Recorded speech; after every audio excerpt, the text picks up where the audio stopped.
சென்னை அடையாற்றில் அடுத்தடுத்து 5 கடைகளின் பூட்டை உடைத்து பணத்தை திருடிய இளைஞரை புகார் கொடுத்த 12 மணி நேரத்திற்குள் போலீசார் தட்டி தூக்கியுள்ளனர். எந்தவித அச்சமும் இல்லாமல் திருட்டு அட்டூழியத்தில் ஈடுபட்டவர்களின் அதிர்ச்சி பின்னணி என்ன?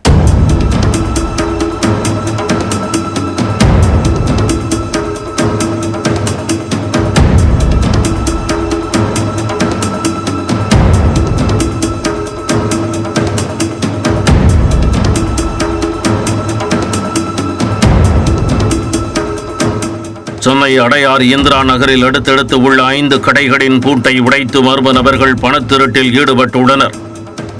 அதிகாலை 3:30 மணிக்கு மேல் இந்த பகுதியில் உள்ள ஓட்டுநர் பயிற்சி பள்ளியின் அலுவலக பூட்டை உடைத்து உள்ளே புகுந்த திருடர்கள் லாக்கரை உடைத்து பணத்தை திருடி உள்ளனர். முகமூடி, கிளவுஸ் உள்ளிட்ட எதையும் பயன்படுத்தி அடையாளத்தை மறைக்காமல் சிசிடிவியில் சிக்குவோம் என தெரிந்தே இவர்கள் கைவரிசை காட்டியுள்ளனர்.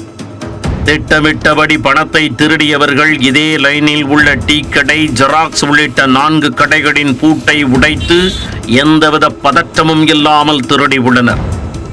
இச்சம்பவம் தொடர்பான புகாரில் திருவான்மையூர் போலீசார் வழக்கு பதிந்து விசாரணை மேற்கொண்டு வருகின்றனர்.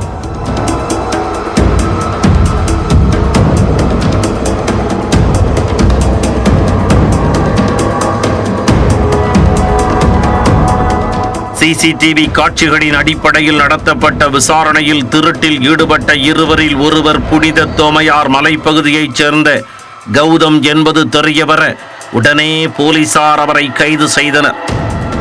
மேலும் இவ்வழக்கில் தலைமறைவாக உள்ள அரக்கோணத்தைச் சேர்ந்த நவீன்குமார் என்பவரையும் போலீசார் தேடி வருகின்றனர்.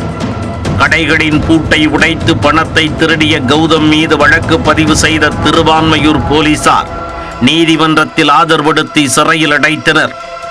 திருட்டு சம்பவம் நடைபெற்று புகார் கொடுத்த 12 மணி நேரத்திலேயே குற்றவாளி கைது செய்யப்பட்டிருப்பது குறிப்பிடத்தக்கது.